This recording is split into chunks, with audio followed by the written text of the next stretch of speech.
Welcome back to the video. The very first thing you want to do is to go ahead and open up your Facebook app.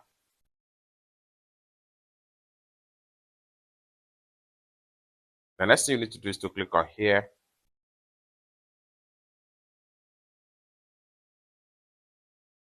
And go ahead and click on setting icon.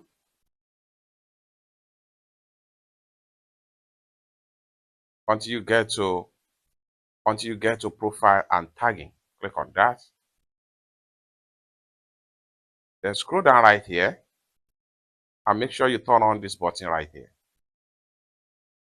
And with that, if anybody tag you to a post, Facebook is going to send you a notification for approve or decline before they can appear on your Facebook timeline. It's that simple. For more tutorial tips and tricks on how best to use your Facebook app, consider to subscribe. Thank you so much for watching, and I hope to see you in my next video. Bye for now.